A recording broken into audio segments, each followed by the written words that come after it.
with Gen Z entering into the higher ed market and being the first digital age generation, they are texting all day long.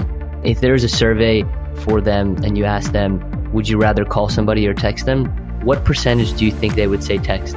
Oh, I mean, it would be significantly high, but I would say that, that's a Gen Z phenomenon. I would say millennials have that. For sure. To a lesser extent, Gen Xers would. We found, based on all sorts of studies, that texting is really becoming the preferred medium for all communication. And by the way, too, when we say texting, too, texting is only one part of messaging, right? So that might be social media. I would say that the medium of texting does, help engagement in and of itself. It breaks down some barriers. I mean, you still want to be professional on a text, but it's less intimidating, like we said, especially for later generations than a phone call might be. It's less formal than a letter. And, emails go unread. So we think we meet it there. And then the biggest thing is the accessibility of it.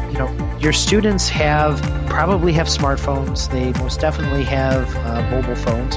And so you have access to that more often now. And part of our job is to make sure that institutions are good stewards of that access, right? That they're not bombarding students with text, that they're not overdoing it. That's another big part of our success is we want texting to work. How do you guys communicate in a way that helps speed up the process and break through that mindset of, okay, let's take the time and think about this? We're an aspirational brand. We care about people and we care about higher education, but we also don't want to convince people that don't want to be convinced. Does that make sense?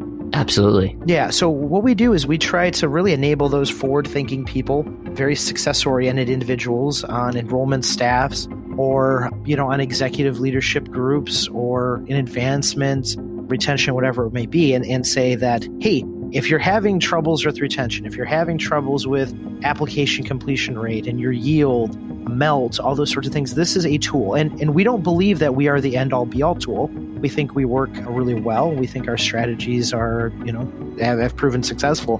But we think that we're part of that mix, and we think we're a powerful part of that mix. But, we don't want to spend a lot of time working with individuals that, don't necessarily want to be convinced. And Gary Vee says that a lot. I was just at one of his conferences, Gary Vaynerchuk. Oh, yeah. And somebody asked him, with the phenomenon of something like TikTok, right? When you walk into a room and you're talking about TikTok and the people in the room don't believe in it yet, how do you fight that resistance? And he simply said, I don't. I just let time and content be the answer of it all.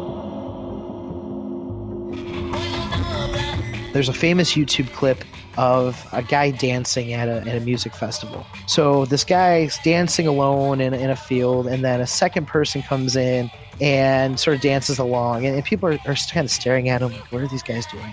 And then the third person kind of comes along, and the third person might be the most important person because the third person creates a critical mass, and that third person starts to kind of encourage people to join into this group. And then before you know it, like over a course of 15, 20 seconds, it's like 100 people deep. And so we kind of view our technology that way in higher education, right? That there are going to be people that, need a little bit of validation and, need to believe in that first group of client institutions. But, we want to work with our clients to spread their message where they want it spread, that they've had success and they've had success with us, to encourage other people to come on board as well. So when we think about looking at colleges and universities and where we might attend, right? If I wasn't really interested in a school, I probably wouldn't give them my mobile number. If I gave them my mobile number, but I probably wasn't that interested, I probably wouldn't respond, right? So what our tool allows is to look at those students who have the most engagement. Let's focus on those students who seem to show the most affinity or passion for coming here, and let's work with them. When we talk about financial aid, let's really focus on those people.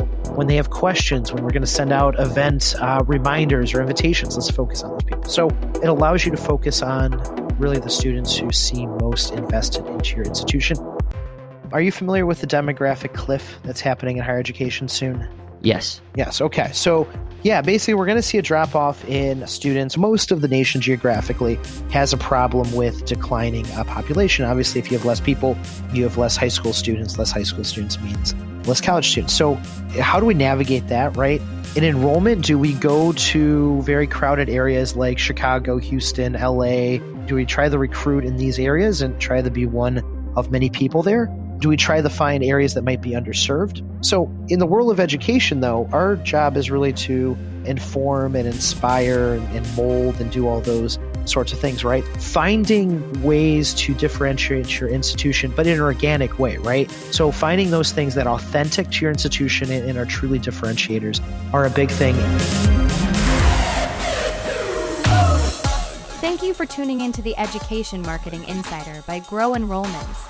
Don't forget to like and subscribe to our channel to stay updated. Stay tuned.